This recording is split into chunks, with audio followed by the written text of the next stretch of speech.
I was patrolling the city at around 2 in the morning when a call came in about a noise disturbance in an abandoned house. I took the call and made my way to the address provided. When I arrived, the person who called 911 informed me that their neighbor's house had been on the market for over a year and no one was living there at the time. They told me that they had seen shadows in the windows and heard strange noises every night that week. As I strolled over to the abandoned house, I noticed the windows were boarded up and the front lawn was overgrown. I knocked on the door, but as I knocked, the door pushed open. I called out, but heard nothing. It was strangely silent. I took a deep breath, pulled out my flashlight, and stepped through the door. As I stepped into the living room, I heard the sound of a car starting up in the garage, and it slowly began to rev its engine. My heart raced as I turned to face the direction of the noise. I saw a single door to my left with beams of light escaping through the cracks. I paused for a moment, unable to bring myself to approach the door. I slowly crept towards it and listened briefly before swiftly opening the door to see absolutely nothing. As soon as I opened the door, the noises stopped completely, and all I saw was a dark, empty garage. I stepped into the garage to examine further. There wasn't a car or anything that could explain the noises I was hearing. I walk over to look at a few cardboard boxes against the wall when I hear the sound of the door slamming shut. At the same time, I heard the gut-wrenching scream of the engine coming to life again. I looked around to find where the noise was coming from and saw the reflection of headlights in the window. The sound was deafening, and it seemed to be coming from absolutely nowhere. I turned and sprinted back through the door and out of the house, hearing the car roaring behind me and seeing the headlights shining through the windows of the garage. I called for backup, my hands shaking as I tried to explain what had just happened. Another officer arrived, and we contacted the owner of the property, who informed us that no one should be there and gave us permission to search the rest of the house. As we searched, the car continued to rev, and I couldn't shake the feeling of dread that had settled in the pit of my stomach. We concluded the search and found absolutely no one and no evidence of damage. It was as if the noise disturbance had only been memories of the past still trapped in the house. But the memory of the empty garage and the car revving still haunt me to this day.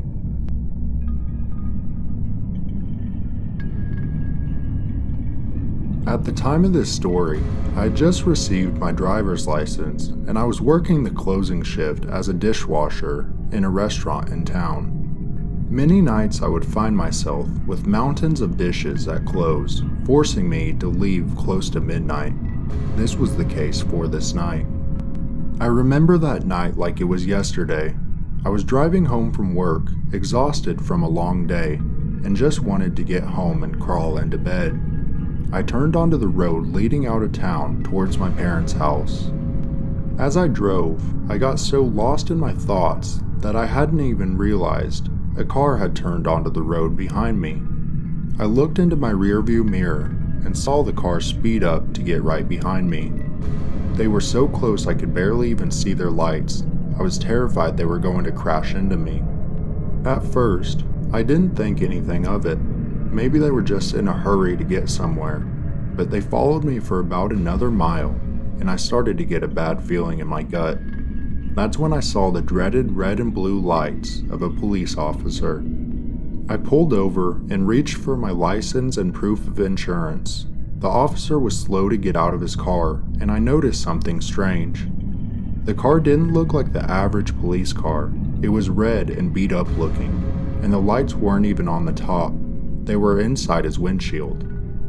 The police officer finally made his way to my window and asked for my documents.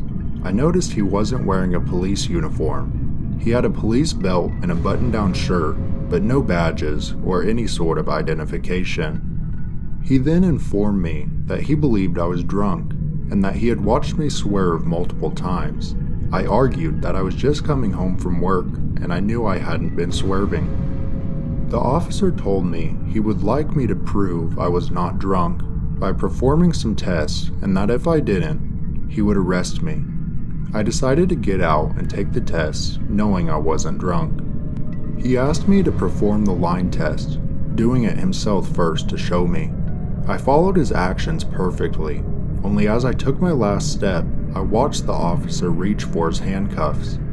He told me that I had failed and that he would be taking me to jail. I was in shock. I knew I hadn't been drinking and I was confused about what was going on. He shoved me into the back of his car and got in and started to drive away. I asked him what would happen to my car, and he told me it would be towed.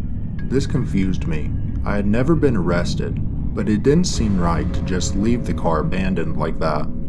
I started looking around the car and noticed that there was no divider between the front and back seat and no computer. This was just a normal car. That's when it hit me. This wasn't a real police officer, and this car wasn't a real police car. My heart started to race as we pulled into a neighborhood and he pulled into a dark house. I knew I had to do something, so with my hands behind my back, I pulled my legs up in position to kick the door. Just as the police officer went to open the door, I kicked it with all my might. It was enough to send the other man to the ground, and I scrambled my way out of the car and took off running through people's front yards, yelling for help. The police officer chased me and managed to catch me about 3 yards over. He tackled me to the ground and wrestled his way on top of me.